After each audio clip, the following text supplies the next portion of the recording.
Okay, who's got something that's a hot topic that's got to be answered? Let's let's roll. All right, I'll start it. Okay. Well, looking at Florida's run game, are they similar to any of the offenses y'all faced at this point? Tennessee, Auburn, Florida State, or just what makes them unique or tough to stop? Yeah, I mean, I think there's some similarities to Florida State. The backs are out. They really good backs. The quarterback certainly. I think you guys know about him.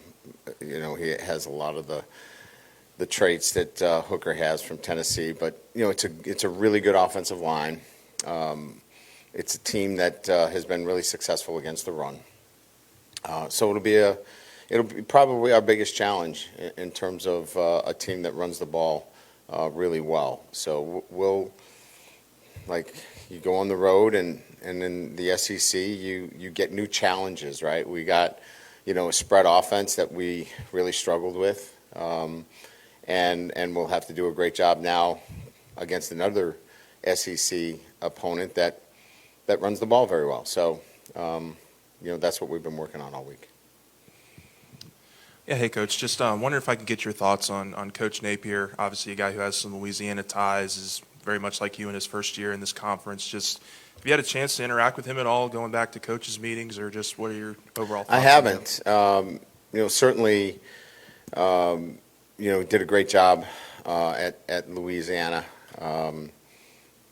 And look, I know the climb, right? Grand Valley State, Central Michigan, Cincinnati. You have to do so much more with less, and he did a great job and put a consistent winner out there. And you have to be creative. You have to be willing to take chances. You got to put together a great staff. You have to build great relationships. He's done all those things. He's at this level because he's earned it. He didn't do it because he got lucky. And he'll do great at Florida. He's a great hire for Florida. So got a lot of respect for what he did. And, again, you can see that, we both have the same challenges. We're rebuilding our rosters. We run into each other in the recruiting, as we're trying to, build up the depth on our teams. You can see that we're out there in the recruiting world. So that's probably where we'll see each other a lot over the next few years. Hey, Coach. Joe didn't play a whole ton this past week, but so are you guys just I'm sorry, who didn't? Joe Fuchsia. Right. And so with Jarek, are you guys just a little bit more comfortable with having him next to Greg, or what's sort of dynamic there at safety? It was really the system of offense that we were going against. He's much more of a downhill, close to the box safety. Jarek is much more in space, cover safety, and we just felt more comfortable with him in the game plan. Joe is going to be asked to do a lot this week, so you'll see a lot of him in the game plan this weekend.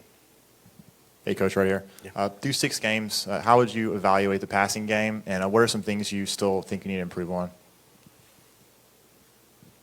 I think the passing game has been up and down. I think that, you just need to look at the statistics. I think at Auburn, we were less than 100 yards passing. This past weekend, we were, 250, 275. I think we got to 300, but that was late in the game where they were playing prevent, the ball from going in the end zone. So I think it took some strides forward, but I would call it inconsistent at this time, and it needs to be much more consistent. And that's that's why we're 4-2. So we need more consistency in the passing game, and I think we've taken some steps forward where we're better than we were at the start of the year, but we still have some room to grow.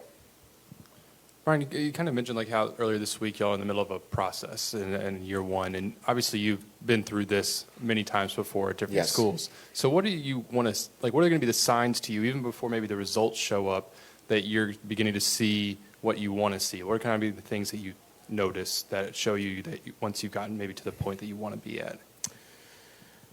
Yeah, I think it's a little bit of everything. It's how they handle their responsibilities away from football, classroom. We've got a lot of work to do in the classroom. Certainly, the attention to detail when it comes to just the day-to-day habits that we're trying to build with our football team. Those are transformational, right? So you take those with you to the practice field. So your alignment is right, your assignment is right. All of those things go to execution and trusting that you're going to do it the right way. So everything from what you eat late at night when no one's watching you, to what time you go to bed, to the people you hang around with. All of those things are part of a process of making choices and making good choices that are championship habits, and championship teams have those habits. And look, they have choices, right? They can choose to be average, or they can choose to be excellent and elite. And, to be elite, to be excellent, you got to do hard things. You got to go to bed early. You got to turn your cell phone off. So that's kind of what I'm talking about, more so than, how they ran the route or what play was called. Brian, when Dellinger was out for the Auburn game, you moved Frazier to left guard. Is that a similar possibility this week? Yes, sir. Is Bradford going to be at right? Yes, sir. Okay. Most likely. Yeah, that seems to be the best combination for us right now with Dellinger out. Hey, Coach, how do you plan on getting the running backs more involved in the passing game moving forward? I don't know that I'm that would not be like a priority on the list of things that we've got to get better at. I think we've just within our passing game, I've been fairly pleased with the running back's ability to catch the ball coming out of the backfield. I would say it's much more comprehensive in quarterback protection, route running, and then backs catching the ball out of the backfield would probably be like 4th or 5th on that list. The players were telling us they had a players meeting again this week and really addressed the special teams errors that have been going on. Like, where do you see these struggles coming from, and what makes this phase of the game difficult? I think that their conversations were more about commitment and effort.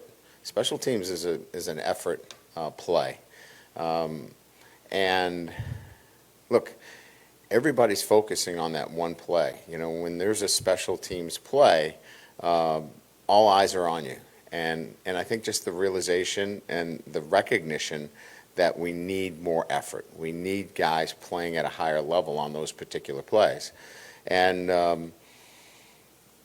the guys that are asked to be on those teams are frontline guys, and we've got to get them playing at a higher level.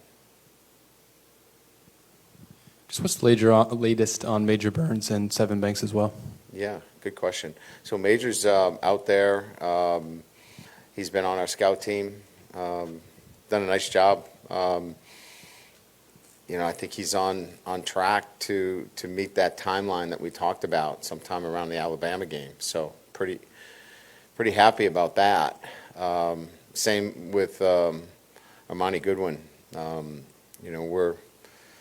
If things go well with Armani, he may get cleared as early as this coming week and be available for Mississippi. So he's a little bit of ahead of schedule. Seven, going through the normal protocol and procedures in terms of getting full range of motion back. He's in the training room. He's begging to travel. He's anxious to get back and do the things necessary, but he's a ways away. He's where Major was, obviously, after the first week. Hey, Coach, how's Wes Weeks doing? We saw he Yeah. sort of limped off last week. And overall with your linebackers, how do you feel they've been so far this season? Yeah, he had an ankle sprain. He's practiced this week. He was a little limited on Tuesday, but he'll be able to help us. I think, we've gotten everything out of the guys that we've asked them. Would we like to be better in certain, times during the year, but sure. But those guys have played as hard as they can play, and coach is getting everything out of them. Good. All right. Thank you. You're welcome.